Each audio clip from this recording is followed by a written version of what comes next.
사람은 살아가는데 기본적으로 필요한 요소가 있습니다. 바로 의식주입니다. 의식주가 충족되어야지 사람이 살아가는데 지장이 없습니다. 의식주 중에서도 밥이 가장 중요합니다. 사람은 밥을 먹어야 삽니다. 밥은 육신의 에너지입니다. 육신의 에너지를 공급받아야 각 인체의 기능을 할 수 있는 힘, 즉 동력이 생깁니다. 이 동력이 끊기면 육신은 서서히 죽게 됩니다. 밥을 못 먹어서 죽는 뉴스가 우리나라에서는 1년에 어쩌다 한두 번 나오지만 후진국에서는 아직도 밥이 없어서 굶어서 죽는 소식이 끊임없이 들려옵니다. 특히 아프리카, IT, 많은 나라의 어린아이들이 하루에도 수십 명씩 굶어서 죽는 그러한 사례들이 많이 일어나고 있다는 사실입니다. 이렇게 사람은 밥을 먹지 않으면 죽는다는 것입니다. 우리나라는 하나님의 축복으로 복지시설이 잘 되어 어려운 곳까지 찾아가서 도움의 손길로 지원하고 있습니다. 그러나 의식주가 다 해결되었어도 아직 해결되어지지 않는 것이 있습니다. 바로 영적인 갈급함입니다. 이러한 영적인 갈급함을 해결해 줄 수 있는 분은 오직 예수님밖에 없습니다. 요한복음의 저자인 요한은 예수님께서 이러한 육의 양식과 영의 양식을 동시에 해결해 주시는 장면을 6장에 기록했습니다.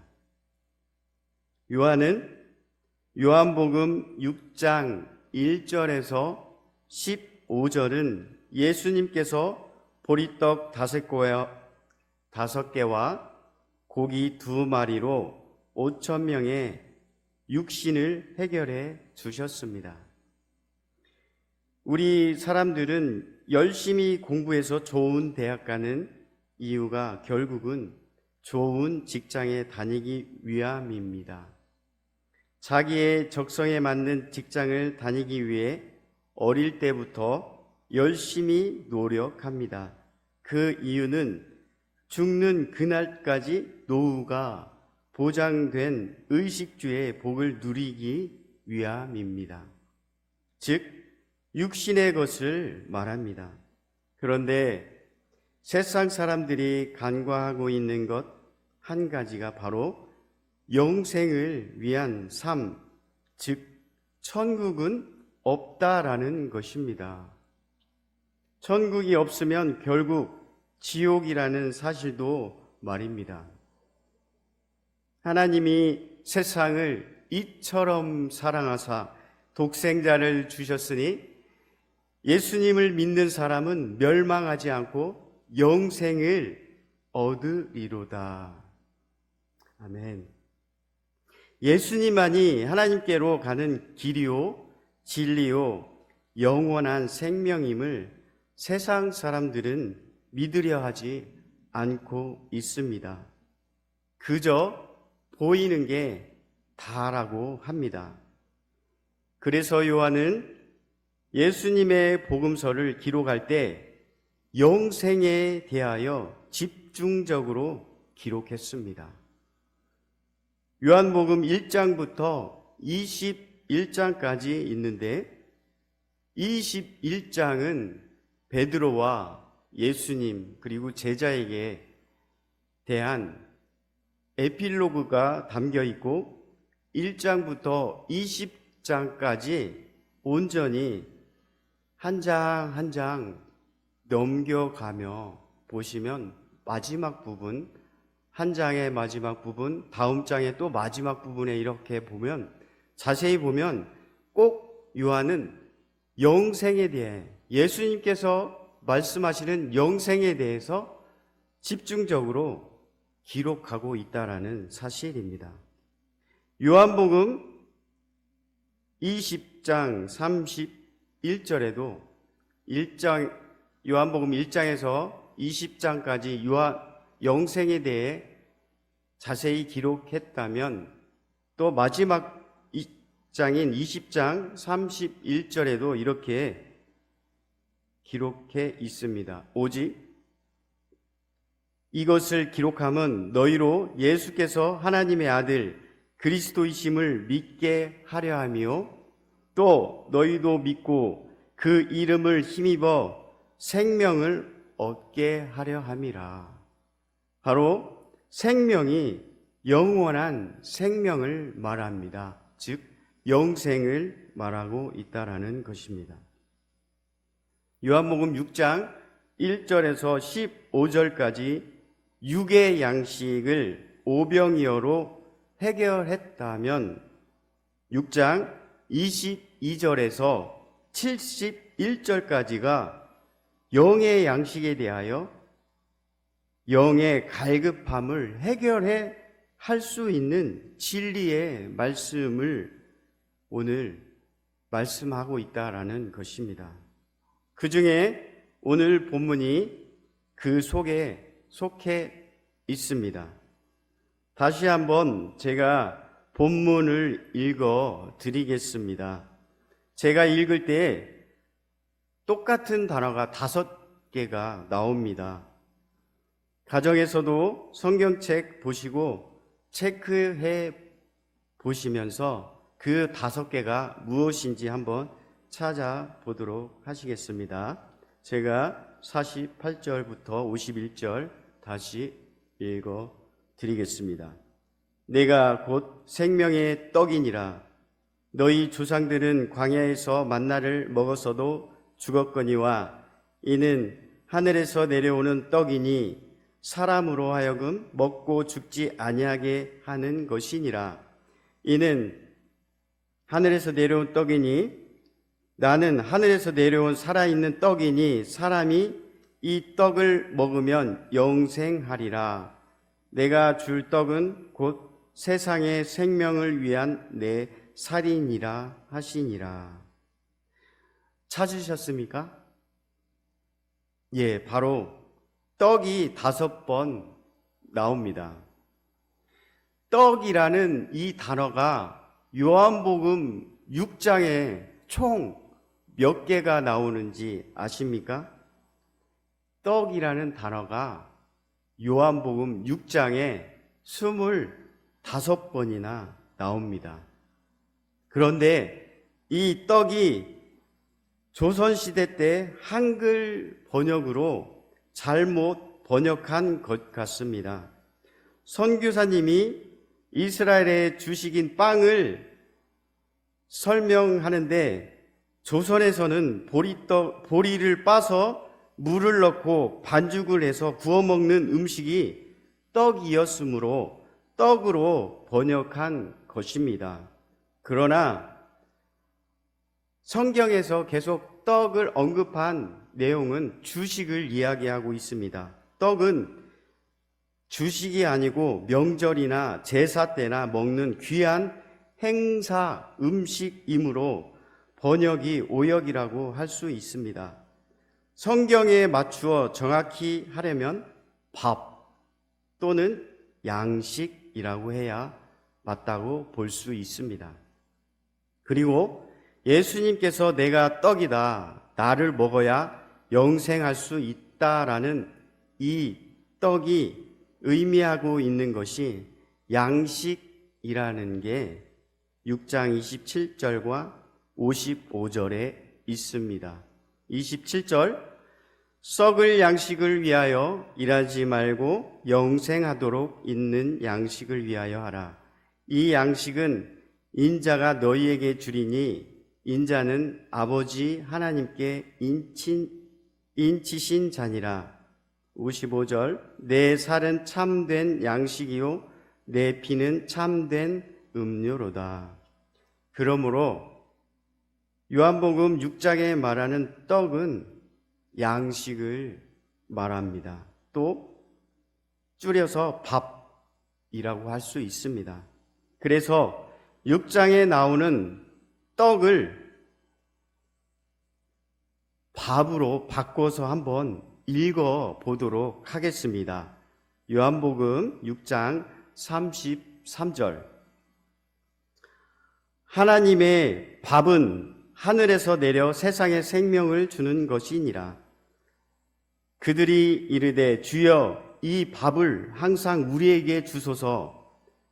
예수께서 이르시되 나는 생명의 밥이니 내게 오는 자는 결코 줄이지 아니할 터요 나를 믿는 자는 영원히 목마르지 아니하리라. 41절. 자기가 하늘에서 내려온 밥이라 하심으로 유대인들이 예수님에 대하여 수군거려. 48절. 내가 곧 생명의 밥이니라.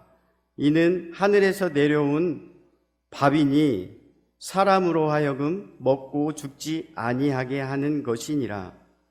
나는 하늘에서 내려온 살아있는 밥이니 사람이 이 밥을 먹으면 영생하리라. 내가 줄 밥은 곧 세상의 생명을 위한 내 살이니라 하시니라. 이것은 하늘에서 내려온 밥이니 조상들이 먹고도 죽은 그것과 같지 아니하여 이 밥을 먹는 자는 영원히 살리라. 아멘. 어떻습니까? 밥으로 읽으니 더 의미가 와닿지 않으십니까? 여기에 힘을 더 실어 보겠습니다. 바로 한자에도 같은 의미를 하고 있는 단어가 있습니다. 혹시 아시는 분 계십니까? 바로 밥식입니다. PPT 화면을 보시겠습니다. 밥식입니다. 다음 밥식을 읽어 드리겠습니다. 밥식은 밥, 음식, 제사, 벌이, 생활, 생계, 먹이다.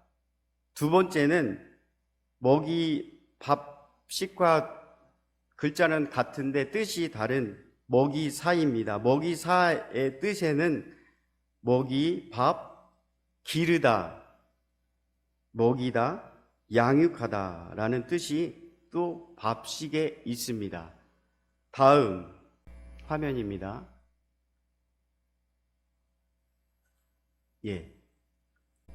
이 밥식을 파자해 보겠습니다. 밥식을 보면 사람 인변과 어질 양이 합쳐서 밥식이 만들어집니다. 한자는 처음에 모양을 본떠서 상형 문자가 단일 문자로 이루어진 상태에서 그 단일 문자가 다시 뜻을 이루고 그 뜻과 뜻이 합쳐져서 또 다른 뜻을 만들어지는 뜻글자입니다. 그런데 네이버에서 찾아보았는데 이 만들어진 과정이 네이버에서는 밥그릇을 닮은 모양이라고 해서 상형 문자라고 밥식을 또 말하고 있습니다. 그러나 상형 문자는 단일 문자가 상형 문자입니다.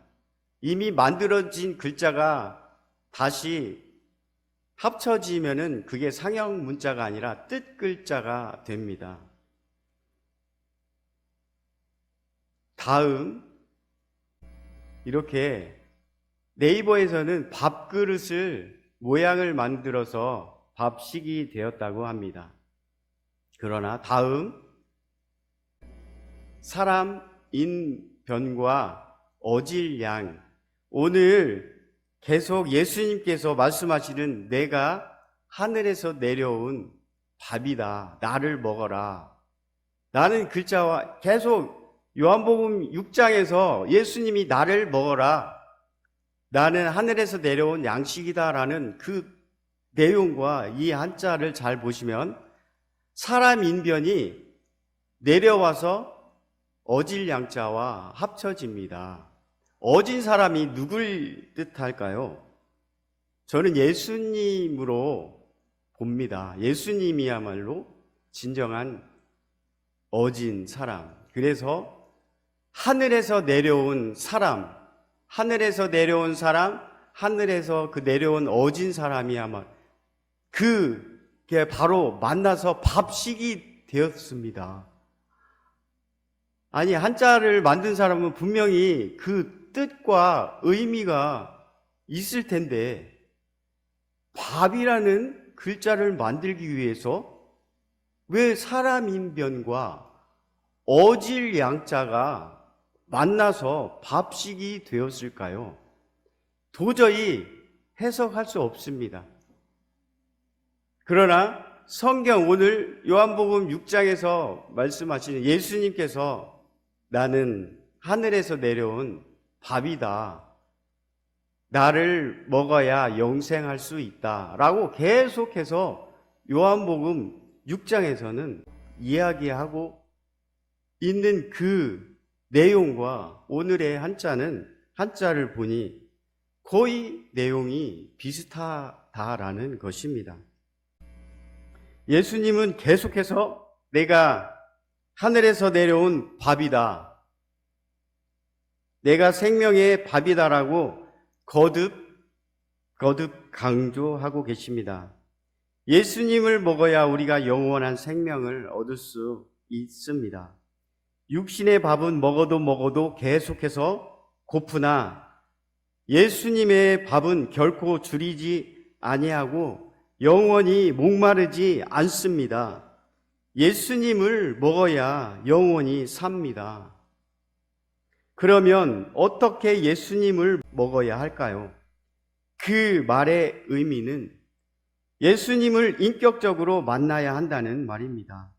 예수님께서 내 깊숙한 곳으로 들어오셔야 한다는 것입니다. 예수님을 전적인 나의 주인으로, 나의 왕으로 모셔야 한다는 것입니다.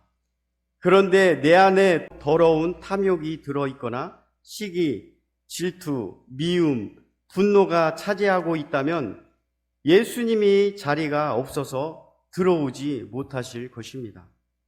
그럴 때 빨리 회개해야 합니다. 회개만이 예수님의 자리를 만드는 것입니다. 기도와 말씀으로 거룩하게 정결하게 해야 합니다. 그래야 예수님이 들어오십니다. 그러나 마귀 사탄은 우리의 육신의 주인은 자기 거라며 예수님이 들어오지 못하도록 날마다 생각 속에 들어와 돈, 명예, 성적 유혹, 더러운 탐욕, 미움, 분노 등 우는 사자처럼 우리를 삼키려 시시틈틈 노리고 지옥에 끌고 가려고 하고 있음을 아셔야 합니다. 여기에 걸려 넘어지지 않도록 날마다 깨어 기도와 말씀으로 무장하여 날마다 영의 양식을 먹어야 합니다. 영원한 생명 대신 예수님이 내 안에 있어야 환난 가운데서도 흔들리지 않습니다. 내 안에 예수님이 있어야 사랑할 수 없는 원수도 사랑할 수 있으며 내 안에 예수님이 있으면 이 어지러운 세상에서 빛을 내며 맛을 낼 수 있다라는 것입니다. 예수님이 내 안에 있으면 영원한 지옥에 빠지지 않고 천국에 들어갈 수 있습니다. 보이는 이 세상 것만 따라가지 않고 보이지 않지만 진짜로 있는 천국에 소망을 두는 저와 여러분이 다 되시길 소망합니다. 기도드리겠습니다.